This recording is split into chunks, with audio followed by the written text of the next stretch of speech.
भांजे और भांजियों, Instagram live पे आपका स्वागत है। पहली बार कर रहा हूं मैं, लेकिन इंस्टाग्राम लाइव, और इसलिए इस मामले में तुम मेरे गुरु हो, क्योंकि तुम तो इस्तेमाल करते ही रहते हो। मुझसे कोई गलती हो जाए तो मुझे माफ करना। आइए अनादि, शुरू करते हैं। ओके, फाइनली नमस्ते मामा जी। नमस्ते और नमस्ते। मुझे बहुत अच्छा लग रहा है। I am so happy, so glad कि आपने मेरी फ्रेंड रिक्वेस्ट और ये इनविटेशन एक्सेप्ट किया। सबसे पहले तो इंस्टाग्राम लाइव आकर आपको कैसा लग रहा है? नहीं, मैं भी बहुत प्रसन्न हूं, और भांजे भांजियों से मुझे बात करने का मौका मिलेगा। इतना जरूर अपने भांजे भांजियों से कहना चाहता हूं कि पहली बार इंस्टाग्राम लाइव कर रहा हूं, तो मैं भी सीख रहा हूं। इस मामले में तुम मेरे गुरु हो, क्योंकि तुम तो लगातार इंस्टाग्राम पर बने रहते हो। इसलिए कोई गलती हो जाए तो माफ करना। मैं आपको अभी लाइव देख रही थी और आपको सुनना हमेशा अच्छा लगता है। बहुत सारी चीजें हमने आपसे सीखी है। दिन की शुरुआत जो है, हम यूथ मोस्टली क्या करते हैं, व्हाट्सएप चेक करके करते हैं, लेकिन मैं आपको देखती हूँ आपके दिन की शुरुआत होती है वृक्षारोपण करने से। वैसे मैं जानना चाहूंगी कि किस तरह से आपकी शुरुआत होती है हर रोज। सबसे पहले तो सवेरे जल्दी उठता हूँ, देर से कितने भी सोऊं, लेकिन उठने के बाद फ्रेश होकर पहले अखबार पढ़ता हूँ, इसके बाद बात करता हूँ, उसके बाद योगा करता हूँ, फिर प्राणायाम करता हूँ, फिर स्नान करता हूँ, एक्चुअल ध्यान करता हूँ। फिर मेरे पास दो छोटी छोटी बच्चियां हैं, गाय की बेटियां, उनको मैं रोटी खिलाता हूँ, फिर वृक्षारोपण करने जाता हूँ, और फिर बाकी काम से लगता हूँ। बिल्कुल। और मुझे याद है कि मेरा सौभाग्य था कि मैंने अपने दोस्तों के साथ प्लांटेशन किया था, और आपने हमें बहुत सारी अच्छी अच्छी स्टोरी सुनाई थी कि बचपन में आप किस तरह से पेड़ों से जुड़े थे और किस तरह से गेम खेलते थे उनके साथ में। अच्छा, युवाओं को मामा जी किस तरह से हम जोड़ सकते हैं कि वो इसमें और भागीदार बने, प्लांटेशन में, वृक्षारोपण में? हमने अंकुर करके पोर्टल बनाया, और मैं ये मानता हूं अकेले मेरे वृक्षारोपण करने से पर्यावरण नहीं सुधरेगा, इस पर सबको लगना पड़ेगा। इसलिए मेरी अपील है कि अपने जन्मदिन पर जरूर पेड़ लगाएं, मैरिज एनिवर्सरी पर पेड़ लगाएं, माता पिता की पुण्य स्मृति में पेड़ लगाएं, पेड़ लगाने के अवसर ढूंढें। लेकिन मेरी अपील है कि कम से कम जन्मदिन के दिन तो जरूर पेड़ लगाएं। पेड़ केवल लगाएं नहीं, फिर पेड़ को बचाएं भी। इसलिए अंकुर पोर्टल पोर्टल पे पेड़ जब लगाते हैं तब अपलोड करते हैं, 30 दिन के बाद फिर अपलोड करते हैं, और 75 डेज के बाद फिर अपलोड करते हैं, ताकि पेड़ लगे भी और पेड़ बढ़े भी, बचे भी। बिल्कुल। एक चीज और जो मैं हमेशा देखती हूँ, आपका कोई भी प्रोग्राम होता है, कोई भी इवेंट होता है, तो आप ना एक आपने बच्चियों को लाडली बना दिया। हमारे मध्य प्रदेश में बेटियां जो है वो लाडली बन गई हैं। और आप कोई भी कार्यक्रम की जो शुरुआत होती है ना मामा जी, वो कन्या पूजन से करते हैं, उनकी ब्लेसिंग से शुरुआत करते हैं, जो कि मुझे देखकर या हमारे मध्य प्रदेश में जितने भी लोग हैं और भारत के जितने भी लोग हैं, मैं भारत के बाहर जब जाती हूँ तो लोग कहते हैं कि अनादि तुम्हें क्या चिंता, तुम्हारे पास तो माँ माँ है। माँ की ब्लेसिंग ही यूनिवर्स में बहुत बड़ी होती है, और कोई डरने की बात नहीं है। सब लोग यही बोलते हैं, मेरे जितने भी फ्रेंड्स हैं। तो ये इसके बारे में जानना चाहूंगी मामा जी आपसे कि ये जो कन्या पूजन की शुरुआत आपने की है, जो अपने आप में एक अनोखी शुरुआत है, इसके बारे में थोड़ा सा बताइए। हमारे देश में कहा गया, यत्र नार्यस्तु पूजन्ते रमन्ते तत्र देवता। जहां माँ, बहन और बेटी को मान और सम्मान की दृष्टि से देखा जाता है, वहीं भगवान निवास करते हैं। ये समाज को मैसेज है, एक संदेश है कि बेटियों के बिना ये दुनिया नहीं चल सकती। इसलिए बेटियों का आदर करो, सम्मान करो, और बेटी को भी आने दो। इसलिए मैं खुद बेटी के पूजन से, कन्या के पूजन से कार्यक्रम की शुरुआत करता हूं, ताकि समाज को ये मैसेज दे सकूं। बिल्कुल। और इसलिए मैं कह रही हूँ कि हमारे पास दो माँ है, डबल पावर है, मामा जी का डबल पावर। और जैसा कि आपने बेटियों को लाडली बना दिया है, तो लाडली लक्ष्मी योजना जिसकी शुरुआत हमारे मध्य प्रदेश में की, और बहुत सारे लोग बोलते हैं कि कितनी अच्छी शुरुआत की है, और बहुत सारे लोग इंस्पायर होते हैं। एक और चीज, लाडली बहना योजना, इसकी भी शुरुआत की है, और इसके बारे में भी मैं जानना चाहूंगी। इनफैक्ट मेरे घर में जो डोमेस्टिक हेल्प है जो आती है, वो भी जानना चाहती है। लाडली लक्ष्मी तो आप जानते हैं, इसलिए लाडली लक्ष्मी के बारे में बताने की जरूरत नहीं है। बेटी बोझ नहीं बने, बेटी वरदान बन जाए, और मध्य प्रदेश की धरती पर बेटी पैदा हो तो लखपति पैदा हो, इसलिए हमने बनाई लाडली लक्ष्मी योजना। और बेटियों की पढ़ाई लिखाई से लेकर बाकी व्यवस्थाएं इस योजना के अंतर्गत होती है। लेकिन लाडली बहना भी महिला सशक्तिकरण का मेरा एक अभियान है। अगर मां सशक्त है, घर में बहन सशक्त है, तो परिवार सशक्त है, परिवार सशक्त है तो प्रदेश सशक्त है, और प्रदेश सशक्त है तो देश सशक्त है। मेरी मान्यता है अनादि कि अगर बहन के खाते में, बहना के खाते में, बहना मतलब जो विवाहित होकर अपनी ससुराल चली गई, बहना के खाते में अगर हर महीने पैसे आएंगे तो पैसे का दुरुपयोग नहीं करेगी। वो पैसे का सबसे पहले उपयोग करेगी अपने बेटा बेटी को तंदुरुस्त रखने के लिए। वो दूध खरीद के लाएगी, वो बच्चों को फल खिलाएगी, सब्जी खिलाएगी, दाल लेके आएगी, कोई और जरूरत की चीजें, घी, दवाई, वो लेके आएगी। और इसलिए ये योजना है परिवार को समृद्ध करने की, परिवार को सशक्त करने की। इस योजना के अंतर्गत हम अपनी गरीब बहनों को, लोअर मिडिल क्लास की बहनों को, जो मजदूरी करती है या छोटे किसान परिवार से आती है या और किसी कारण से आर्थिक रूप से ज्यादा समृद्ध नहीं है, उनके खाते में हर महीने 1,000 रुपया डालेंगे, 12 महीने में 12,000 रुपया।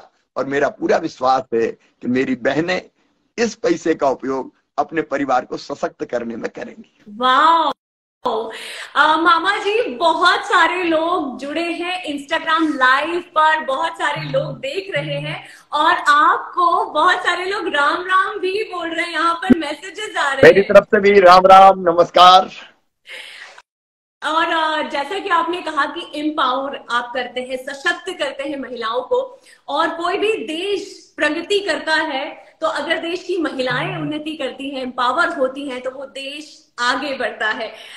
बात करें मामा जी, बहुत सारे मेरे पास में मैसेजेस आ रहे हैं, और उसमें एक मैसेज और आया है। मैं भी जानना चाहती हूँ कि आप पूरे प्रदेश के, मध्य प्रदेश के मामा जी हैं, तो थोड़ा सा अगर हम पीछे चलें, थोड़ा रिवाइंड करें, तो मध्य प्रदेश के मामा जी का बनने का जो सफर है, भांजे भांजियों का जो सफर है, इसकी शुरुआत कैसे हुई, ये जानना है। ये लाडली लक्ष्मी योजना से ही हुई। मैंने एक योजना बनाई जिसके बारे में आप जानते हैं कि बेटी पैदा हो तो लखपति पैदा हो, इसलिए बेटी के खाते में 30,000 रुपया जन्म लेते ही हम डाल देते हैं। और पढ़ाई के समय उसको 5वीं पास करके 6वीं में जाए तो 2,000, 8वीं पास करके 9वीं में जाए तो 4,000, 11वीं में जाए तो फिर 6,000, 12वीं में जाए तो फिर 6,000, कॉलेज में जाए तो 12,500, डिग्री पाए तो 12,500, और जब 21 साल के हो जाए तो 1 लाख मिल जाए, लखपति बेटी हो हमारी। तो इस योजना को बनाने के बाद फिर हमने ये भी कहा बेटियां अगर स्कूल जाएगी तो किताबें निःशुल्क, 8वीं तक यूनिफॉर्म निःशुल्क, दूसरे गांव जाए तो साइकिल निःशुल्क, कई तरह की सुविधाएं दी। तो सबसे पहले बेटियों ने कहा ये तो हमारे मामा हैं, तो पहले बेटियों ने कहा मामा है, फिर बेटों ने भी मामा कहना शुरू किया, और अब तो अनादि जी हालत हो गई है कि बूढ़े भी मुझे मामा ही कहते हैं। माँ मतलब जिसके मन में बेटियों के प्रति 2 माँ का प्यार हो, माँ माँ वो मामा। बिल्कुल सर, बहुत सारे मैसेज आ रहे हैं, जिनमें से पहला मैसेज मैं ले रही हूँ विवेक त्रिपाठी जी का, और वो कह रहे हैं कि मामा जी आप मुझे मोटिवेशन दीजिए, कुछ ऐसी बात जिससे मुझे मोटिवेशन मिले, मतलब विवेक त्रिपाठी जी को। विवेक, मैं मोटिवेशन प्राप्त करता हूँ गीता जी से और स्वामी विवेकानंद जी से। स्वामी विवेकानंद के ये शब्द सारे युवा रट लें और आत्मसात कर लें। तुम केवल 3.5 हाथ के हाड़ मांस के पुतले नहीं हो, तुम ईश्वर के अंश हो, अमृत के पुत्र हो, अनंत शक्तियों के भंडार हो, अमर आनंद के भागी हो, और दुनिया में कोई काम ऐसा नहीं कि जो तुम ना कर सको। इसलिए निज को तू जान, जरा क्षमता पहचान, तेरी आत्मा में स्वयं भगवान है रे। दुनिया में कोई काम तेरे लिए असंभव नहीं है अगर तू अपने आप को पहचान ले, अपनी क्षमताओं को पहचान ले। इसलिए अपने आप को आत्मविश्वास से भर के आगे बढ़ो, लक्ष्य तय करो, सफलता प्राप्त करोगे। अच्छा मामा जी, अमित जी पूछ रहे हैं कि आपकी फेवरेट फिल्म कौन सी है और एक्टर कौन है फेवरेट? एक फिल्म मैंने बचपन में देखी थी, काफी दिनों पहले, परिचय, मुझे अच्छी लगी। लेकिन मैं केवल एक का जिक्र नहीं करूंगा। एक में संजीव कुमार जी ने 9 भूमिकाएं निभाई थी, 9 रस की। तो हाँ। वो अद्भुत फिल्म लगी थी। मेरे फेवरेट कलाकार अगर कोई है तो वो है संजीव कुमार। और अगर एक्ट्रेस की बात करें तो जया बहादुरी। वाह, और वो तो हमारे भोपाल की ही है। अपने भोपाल की बेटी है। बिल्कुल। मामा जी, बहुत सारे लोग ना रोजगार की बात कर रहे हैं, जॉब की बात कर रहे हैं, और बहुत सारे सवाल भी आ रहे हैं सरकारी जॉब्स या और भी दूसरी चीजें, तो इस पर आप क्या कहेंगे? 1,14,000 पदों पर भर्तियां लगातार जारी हैं। कई बच्चे उसमें, लाखों बच्चे भाग ले रहे हैं। इसके बाद और हम शासकीय सेवा में भी जितनी आवश्यकता होगी, हम लगातार पद निकालते चले जाएंगे। लेकिन शासकीय के अलावा अशासकीय सेक्टर भी है। मुख्यमंत्री उद्यम क्रांति योजना, जिसमें 1 लाख से लेकर 50 लाख रुपए तक का लोन, जिसकी गारंटी मामा लेता है, इंटरेस्ट सब्सिडी भी हम देते हैं। उसके अंतर्गत आप अपने बिजनेस के लिए लोन ले सकते हैं। मुद्रा योजना, प्रधानमंत्री रोजगार सृजन कार्यक्रम, स्टार्टअप्स के लिए हमने नई नीति बनाई है, जिसमें 1 करोड़ रुपए तक की सहायता। अगर इनोवेटिव आइडिया आपके पास से स्टार्टअप शुरू करना चाहते हैं तो सरकार देगी। अगर कहीं आपको रेंट पर कोई स्पेस लेना है तो उसके रेंट पे भी हम कुछ हिस्सा देंगे। मार्केटिंग ब्रांडिंग करने का भी काम करेंगे। फिर हम कोशिश कर रहे हैं कि बड़ी संख्या में निवेश आए। अभी पिछले दिनों मध्य प्रदेश में ग्लोबल इन्वेस्टर समिट हुआ था, जिसमें 15,42,500 करोड़ के निवेश के प्रस्ताव हमारे पास आए हैं। और खुशी की बात है, ये केवल प्रस्ताव नहीं है। आज ही एक फैक्ट्री का शिलान्यास में करने वाला हूँ यहाँ से उठने के बाद। तो लगातार उद्योग लग रहे हैं। टीसीएस, इन्फोसिस जैसी कंपनियां टेक्सटाइल के सेक्टर में, ऑटोमोबाइल सेक्टर में, फूड प्रोसेसिंग के सेक्टर में, टूरिज्म के सेक्टर में लगातार निवेश आ रहा है। उस निवेश से रोजगार भी मिलेंगे और बच्चे चाहे तो खुद उद्योगपति भी बन जाए। स्किल डेवलपमेंट मिशन हमने चलाया हुआ है। स्किल्ड मैन पावर हम तैयार कर रहे हैं। ग्लोबल स्किल पार्क भोपाल में बन रहा है, सिंगापुर के सहयोग से हम बना रहे हैं। तो इसमें हम स्किल्ड मैन पावर तैयार करके अपने देश में, प्रदेश में और दुनिया में भी जॉब्स मिले, उसकी हम कोशिश करेंगे। बिल्कुल। मेरे पास बहुत सारे मैसेजेस आ रहे हैं, जिनमें से इंस्टाग्राम पर कुछ अलग अलग नाम से आते हैं। तो इनोसेंट छोरा सिड जो है, ये कह रहे हैं कि मामा जी रॉक्स। और कैलिफोर्निया से भी एक मैसेज आ रहा है कि आपके मामा जी मुझे बहुत पसंद है और मैं इनके बारे में पढ़ती रहती हूँ। मेरे पास एक मैसेज आया है। अब मेरा नेक्स्ट सवाल है कि ग्लोबल इन्वेस्टर समिट जो है, इससे रोजगार कैसे सुनिश्चित हो, कैसे तय होगा? देखिए, मैंने आपको बताया कि जो हमारे पास निवेश के प्रपोजल्स हैं वो 15,42,550 करोड़ रुपए के टोटल हैं। उससे लगभग 29 लाख जॉब्स क्रिएट होंगे। वो हम जमीन पे उतार पाते हैं तो, और हम उनको जमीन पर उतारने के लिए पूरी गंभीरता के साथ प्रयास कर रहे हैं। और चेतन जाधव जो है, ये पूछ रहे हैं कि आत्मनिर्भर मध्य प्रदेश जो है वो कैसे योगदान देते हैं, किस तरह से होता है? देखिए, आत्मनिर्भर मध्य प्रदेश, प्रधानमंत्री जी देखिए हमारे आदर्श हैं। प्रधानमंत्री जी ने कहा आत्मनिर्भर भारत, आपदा को अवसर में बदलने के लिए कोविड के दौरान कहा। तो तुरंत मैं उस समय एडमिट था अस्पताल में कोविड के कारण। मेरे दिमाग में तुरंत आया आत्मनिर्भर भारत के लिए आत्मनिर्भर मध्य प्रदेश। और आत्मनिर्भर मध्य प्रदेश के 4 पिलर हैं। नंबर 1, इंफ्रास्ट्रक्चर, अधोसंरचना। मेरे बेटा बेटियों, मध्य प्रदेश में सड़कों का हमने शानदार जाल बिछाया है। लेकिन अब नर्मदा एक्सप्रेस वे हम बनाने वाले हैं। अटल एक्सप्रेस वे चंबल ग्वालियर संभाग में हम बनाने वाले हैं। और इन दोनों की तरफ हम अलग अलग क्रिएट करेंगे। हम इंडस्ट्रियल क्लस्टर, टाउनशिप, अलग अलग तरह की चीजें हम क्रिएट करने का काम करेंगे। तो एक अधोसंरचना का विकास। Number 2, health education. Health education में अगर आप एजुकेशन में देखेंगे, सीएम राइज स्कूल एक नई कल्पना है, जिसमें गुणवत्तापूर्ण शिक्षा देने के लिए पर्याप्त सारी व्यवस्थाएं हम कर रहे हैं। प्ले ग्राउंड, स्मार्ट क्लास, आपके लैब, लाइब्रेरी, वहां स्मार्ट क्लास में बैठ के आपको दिल्ली, मुंबई, भोपाल से भी कोई पढ़ा सके, उसकी व्यवस्था। तो शिक्षा की व्यवस्था और स्वास्थ्य के लिए बेहतर प्रबंध, ये आत्मनिर्भर मध्य प्रदेश में है। गुड गवर्नेंस, जिसके लिए हमने अनेक को कदम उठाए हैं। और इसके बाद हमारी अर्थव्यवस्था और रोजगार, ये 4 पिलर है जिस पर हम काम कर रहे हैं, और ये चारों पे काम पूरा करने आत्मनिर्भर मध्य प्रदेश का निर्माण करना है। बिल्कुल, बहुत सारे लोग कह रहे हैं कि मेरा नाम ले लो, मेरा नाम ले लो। विकास गोपाल नर्मदापुरम, जहां से मैं भी हूँ, तो वहां से आपको प्रणाम भेज रहे हैं बहुत सारे लोग। प्रणाम प्रणाम, सबको प्रणाम, विकास को भी प्रणाम। मामा जी, एक और सवाल है, ये ना बड़ा मतलब फिल्मी सवाल है। एक नायक फिल्म थी जिसमें कॉन्सेप्ट था एक दिन के सीएम। तो रौनक दुबे पूछ रहे हैं कि मामा जी मुझे एक दिन का सीएम बना दो, ऐसा उनका कहना है। लेकिन मेरे फेवरेट सीएम तो आप ही हैं। बेटा, वो फिल्म थी, लेकिन उस फिल्म से हमको सीखना ये चाहिए कि हम एक दिन में भी चीजें बेटर कैसे कर सकते हैं। हालांकि हम जानते हैं कि फिल्म और वास्तविकता में जमीन और आसमान का अंतर होता है, लेकिन सीएम बनना तो एक दिन का काय के लिए बनना। बनो तो मेहनत करो, परमानेंट सीएम बनो, कोई भी बन सकते हैं, कोई दिक्कत की बात नहीं है।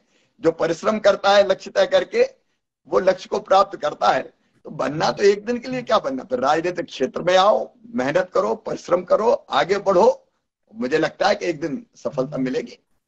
बिल्कुल, और मैंने आपको देखा है, आप, मुझे लगता है कि 2-3 घंटे 4 घंटे की नींद ही आप लेते हैं, ठीक से खा भी नहीं, मतलब खाना भी मैंने आपका देखा कि आप डिनर भी ठीक से नहीं कर रहे थे। अभी 1-2 दिन जब मैं आपसे मिली तो मामा जी, शैलेश जो है ये पूछना चाहते हैं कि आप दिन भर बिजी रहते हैं, तो फ्री टाइम में क्या करते हैं? मतलब हम तो रील्स देखते हैं इंस्टाग्राम पर, आप क्या करते हैं? तो देखो, आपने कहा कि आपको टाइम नहीं मिलता खाने का, तो फ्री टाइम बचा कहाँ। लेकिन फ्री टाइम मेरे पास होता है तब जब मैं बाय रोड सफर करता हूँ।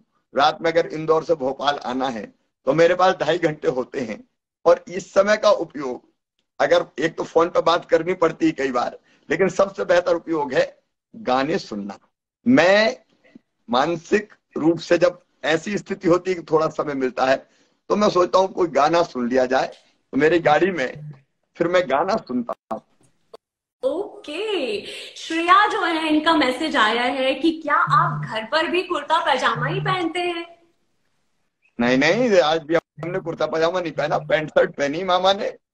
अक्सर बाहर जाते हैं तो कुर्ता पजामा पहनते हैं, लेकिन घर में तो कई बार कार्तिक कुणाल बेटों की तरह कई बार पैंट भी पहनते हैं, शर्ट भी पहनते हैं, टी शर्ट भी पहनते हैं, तो अलग अलग चीजें पहनते हैं। बिल्कुल।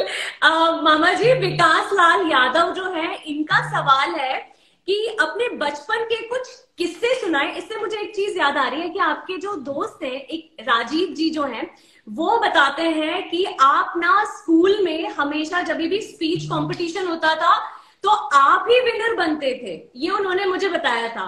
बोलते हैं मैं भी अच्छा बोलता था, लेकिन विनर तो वही बनते थे, इतना अच्छा बोलते हैं। और अभी विकास लाल यादव जो है, वो आपके बचपन के कुछ किस्से जानना चाह रहे हैं।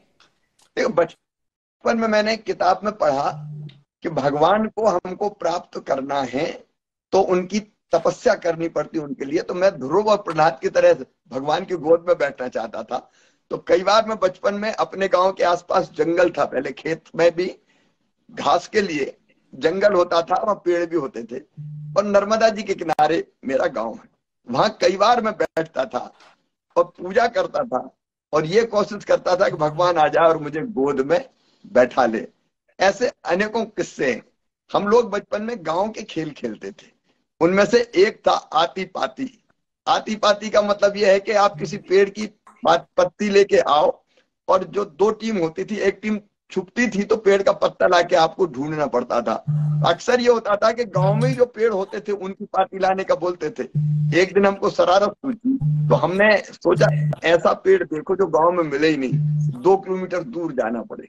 तो हमने कह दिया आती पाती अचार की पाती। अब अचार का पेड़ 2 किलोमीटर दूर था, तो बच्चे गए अचार की पाती लाने, और हम लोग घरों में जाके सो गए। 2 किलोमीटर जाना और 2 किलोमीटर आना, उसी में शाम हो गई। बिल्कुल। मामा जी, प्रणव जो है ये जानना चाहते हैं कि आपके रोल मॉडल जो है वो कौन है? जिनको मैंने पढ़ा और जिनसे मैंने सीखा, मैंने 2 चीज बताई, स्वामी विवेकानंद जी, गीता जी। पर आज अगर मैं कहूं तो रियली मैं ये केवल कहने के लिए नहीं कह रहा, काम करने के लिए अगर मैं किसी की तरफ देखता हूं तो वो हमारे प्रधानमंत्री है श्री नरेंद्र मोदी। एक वैभवशाली, गौरवशाली, संपन्न, समृद्ध और शक्तिशाली भारत के निर्माण में उनने अपने आप को झोंक दिया है। एक एक क्षण अगर उनका जाता है तो इसी काम के लिए जाता है। तो मुझे लगता है कि ये भारत का सचमुच में प्रगति और विकास का स्वर्ण काल है। पूरी दुनिया में भारत का जो मान, प्रतिष्ठा और इज्जत बढ़ रही है, हमें गर्व होता है। एक जमाना था जब पिद्दी पिद्दी से देश हमें डराते थे, लेकिन अब भारत आंख झुका के नहीं, आंख मिला के बात करता है। वैक्सीनेशन के मामले में आप देख लें, हमारे वैज्ञानिकों ने अपनी स्वदेशी वैक्सीन विकसित की। टास्क फोर्स मोदी जी ने बनाई, प्रधानमंत्री जी ने, नहीं तो हम तरसते थे दूसरे देश से वैक्सीन आए और 10-15 साल बाद कोई वैक्सीन हमारे पास आती थी। लेकिन कोविड आई, टास्क फोर्स बनी, वैक्सीन बन गई। केवल भारतीयों को नहीं, 200 करोड़ से ज्यादा भारतीयों को तो लगाई गई मोदी वैक्सीन, जिसके कारण जान बची। लेकिन दुनिया के 100 देशों से ज्यादा, 100 से ज्यादा देशों में भारत की वैक्सीन भेजी गई। हमने दुनिया के प्राण भी बचाए। बच्चे मेरे ये जानते हैं, भांजे भांजी, यूक्रेन और रूस के युद्ध के समय हमारे बच्चे फंस गए थे यूक्रेन में। तब प्रधानमंत्री ने रूस के राष्ट्रपति को भी और यूक्रेन के राष्ट्रपति को भी फोन किया कि भाई युद्ध रोक दो, भारत के बच्चे आ रहे हैं। तिरंगा झंडा लेके हमारे बच्चे निकले तो रूस ने भी युद्ध रोक दिया और यूक्रेन ने भी युद्ध विराम कर दिया। हमारे बच्चे सुरक्षित निकल आए। केवल हमारे नहीं, हमारे बच्चों के पीछे बांग्लादेश जैसे देशों के बच्चे भी निकल आए। एक अद्भुत स्थिति आज भारत की है।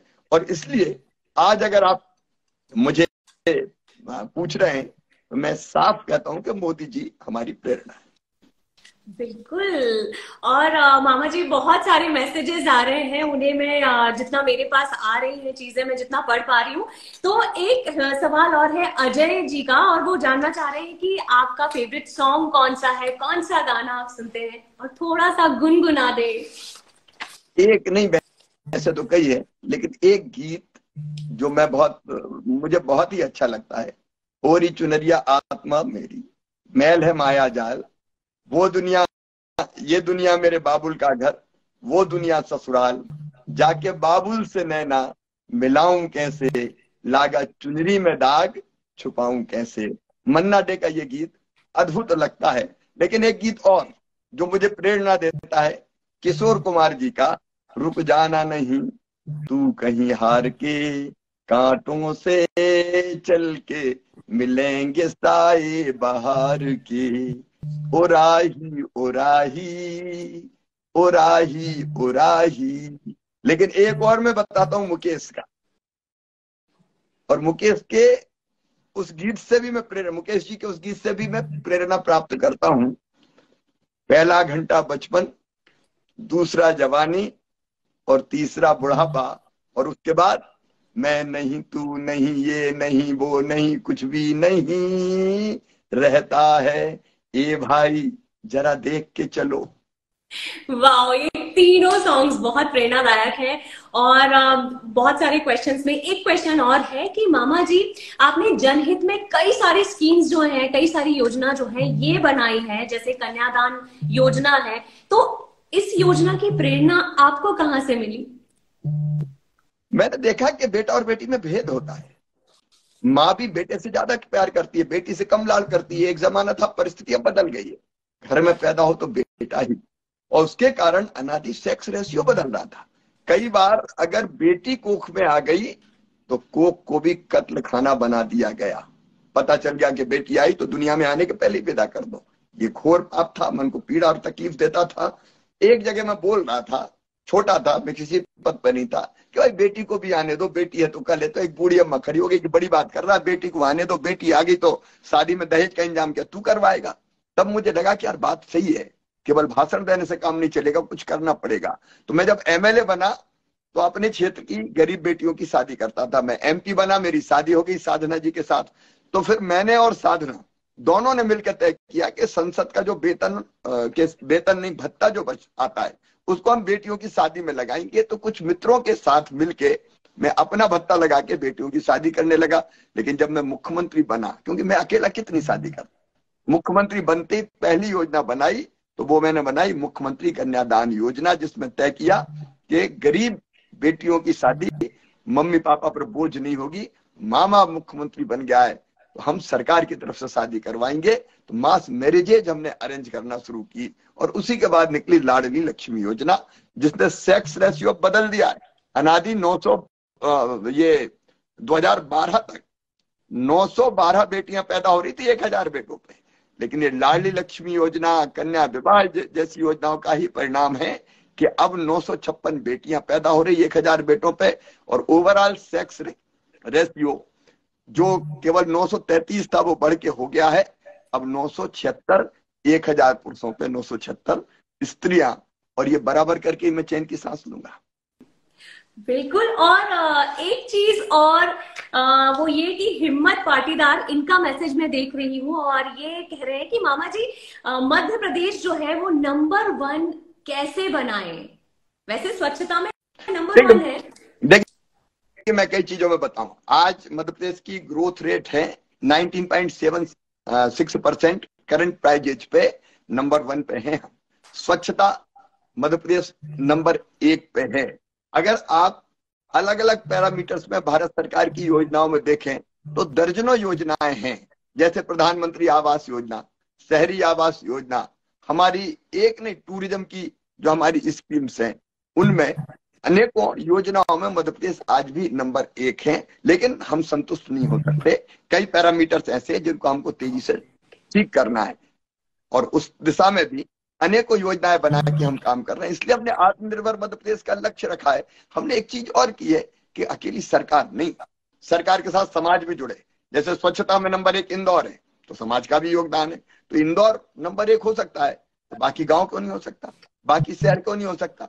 जल संरक्षण का काम हम सब मिलके क्यों नहीं कर सकते, पेड़ लगाने का काम हम सब मिलके क्यों नहीं कर सकते। केवल अधिकार नहीं, कर्तव्यों का भी पालन हम करें, समाज और सरकार की योजनाएं मिलकर मध्य प्रदेश को नंबर 1 बनाएगी। कई मामलों में मुझे गर्व है कहते हुए मध्य प्रदेश नंबर 1 है। अब हम टाइगर स्टेट है, नंबर 1 है। लेपर्ड स्टेट हो गए, लेपर्ड्स के मामले में संख्या में हम नंबर 1 है। बल्चर स्टेट है हम, घड़ियाल स्टेट है हम, और अब तो हम चीता स्टेट भी हो गए हैं। और 18 तारीख को अनादि 12 चीते और आ रहे हैं दक्षिण अफ्रीका से। अभी पहले नामीबिया से आए, अब दक्षिण अफ्रीका से आ रहे हैं, तो अब हम चीता स्टेट भी हैं। एशिया में और कहीं चीता नहीं है। कई चीजों में हम नंबर 1 है, कहीं में अभी होना है। बिल्कुल। और मामा जी मैं तो एनिमल लवर हूँ, और ये सुनकर मुझे बहुत अच्छा लग रहा है कि और चीते आ रहे हैं। मामा जी सौरभ धाकड़ जो है वो जानना चाहते हैं, वैसे मैं भी जानना चाहती हूँ, आपकी सफलता का राज क्या है, क्या कारण है, ये बताएं। सौरभ देखिए, आप लक्ष्य निर्धारित कीजिए आपको करना क्या है। लक्ष्य निर्धारित करके उस लक्ष्य तक पहुंचने का रोड मैप बनाइए, और उस रोड मैप पर चलिए। उसके लिए घनघोर परिश्रम करना पड़ता है। कई बार आप नॉर्मल लाइफ नहीं जी सकते कि जब चाहो आराम कर लो, जब चाहो मस्ती कर लो। मैंने बचपन की मस्ती नहीं देखी, जो तय किया उसको पूरा करने में जुट गया। आप अगर परिश्रम पूर्वक, और मैं कहता हूं कि एक दीवानगी के जुनून तक अगर आप लक्ष्य को पूरा करने के लिए जुटेंगे तो आपको सफलता मिलेगी। जैसे एक शिष्य को एक बाबा जी, शिष्य ने कहा मुझे भगवान के दर्शन कराओ। बोले तुम्हारी इच्छा है? बोले हाँ मेरी है। बोले नहीं अभी इच्छा कैसी होती है मैं बताता हूँ। एक नदी में ले गया और कहा डुबकी लगाओ।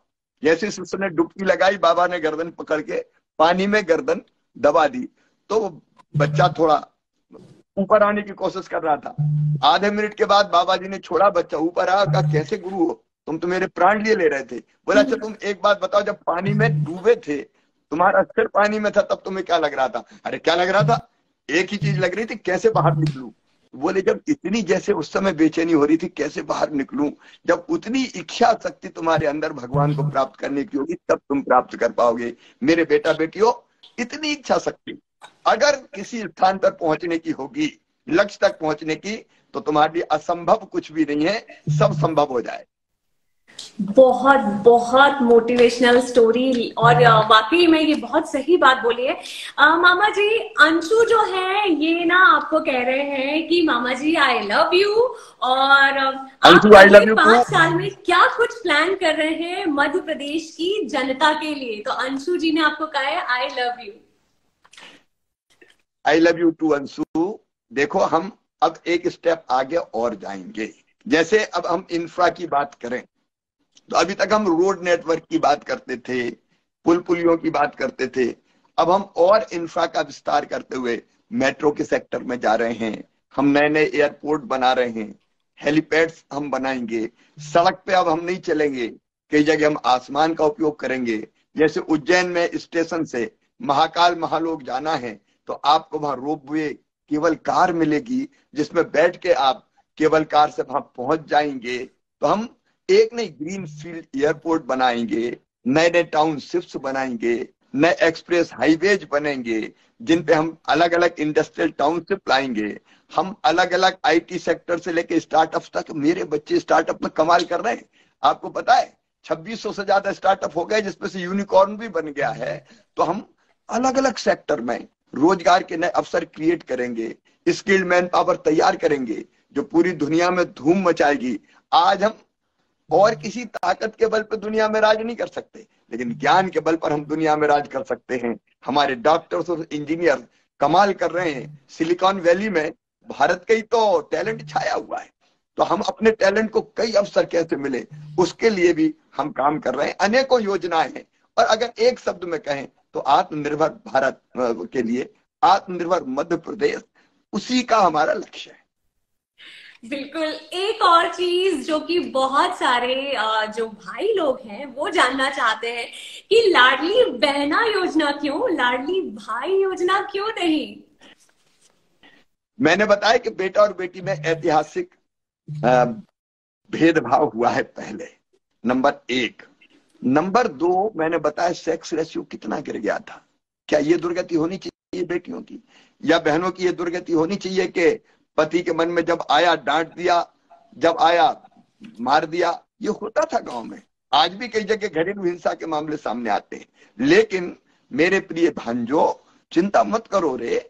भांजों के साथ साथ भांजों की भी चिंता कर रहा हूं, और इसलिए पहले भांजों को साइकिल दी, फिर भांजों को भी साइकिल देना शुरू कर दिया। लैपटॉप अगर 12th में देता हूं अच्छे नंबर लाने पे तो 75% भांजे लाए चाहे भांजी लाए, दोनों को देता हूं।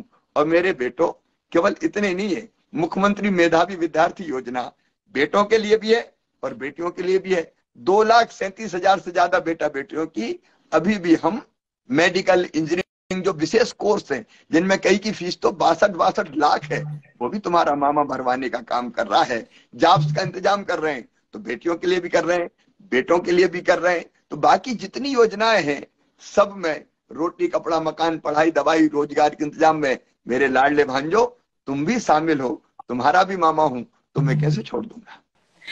बिल्कुल। और मुझे लगता है ये बात सुनकर सारे भाई लोग जो हैं वो भी हैप्पी हो गए होंगे। मामा जी, एक और चीज की आपकी लव जो है, अगर हम बात करें तो लव अरेंज मैरिज जो है, अजय यादव पूछना चाहते हैं आपकी लव अरेंज मैरिज के बारे में। देखिए, मैं अपनी पत्नी को प्रेम करता हूं, हर एक को करना चाहिए। लेकिन मैरिज अरेंज की मेरे माता पिता ने, मेरी माँ तो बचपन में चली गई थी, पिताजी मेनली। तो कुल मिला के मैरिज हो गई। तो मैरिज इसलिए होती है कि पति और पत्नी के बीच अंडरस्टैंडिंग रहे, प्रेम रहे, प्रेम के प्रगाढ़ संबंध रहे। कई बार हम देखते हैं जब कुछ लोगों में दरारें पड़ती है या घर के बारे में सुनते हैं तो मन में थोड़ी तकलीफ होती है। शुद्ध सात्विक प्रेम अगर आप करते हो तो वहां फिर मतभेद और झगड़ों को कोई स्थान नहीं, और होता भी है तो वो प्रेम से सुलझ जाता है। ये बात सच है कि मेरी मैरिज अरेंज है, लेकिन मैंने उसको लव मैरिज में परिवर्तित कर दिया।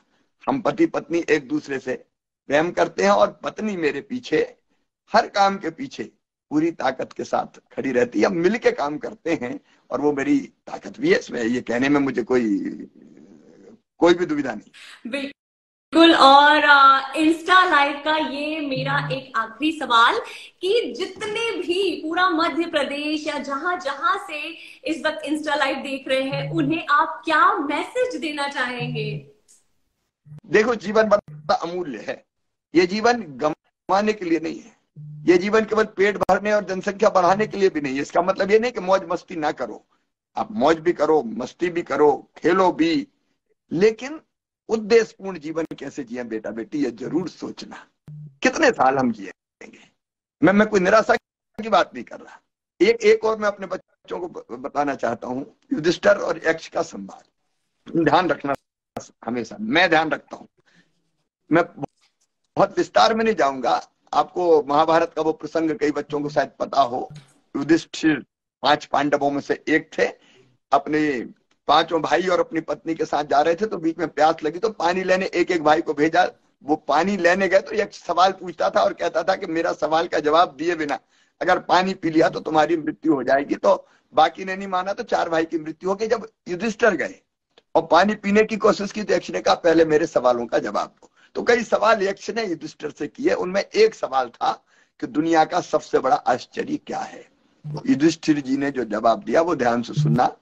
हम पैदा होते हैं, बचपन में खेलते हैं, फिर और बड़े होते हैं, हम पढ़ाई लिखाई करते हैं, फिर और बड़े होते हैं, हम जवान होते हैं, युवा होते हैं, हमारी शादी हो जाती है, हमारे बच्चे आते हैं, फिर हम बूढ़े होते हैं और अंततः हम मर जाते हैं। जो आया है उसे जाना है, मृत्यु अंतिम सच है।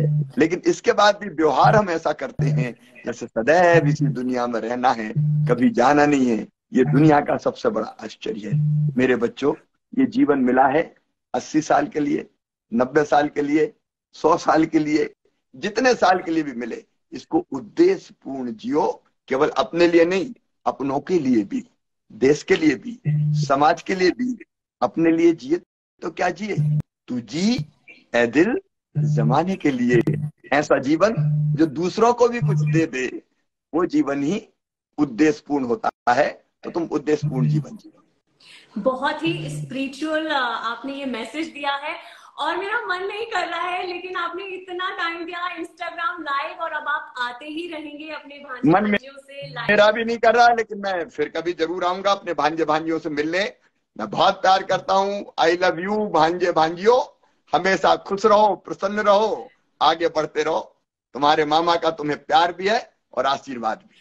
थैंक यू सो मच मामा जी, थैंक यू सो मच। आपको भी बहुत बहुत धन्यवाद अनादि, आपने मेरे भांजे भांजियों से मेरी बात करवाई। Eklavya University Damoh will guide you towards a bright future. 28 acres of lush green campus, largest campus of Bundelkhand, experienced and dedicated faculty. 50 future-ready courses taught in 12 different schools, separate courts and ground for sport, fully equipped lab and workshop, safe and fully equipped separate hostel for girls.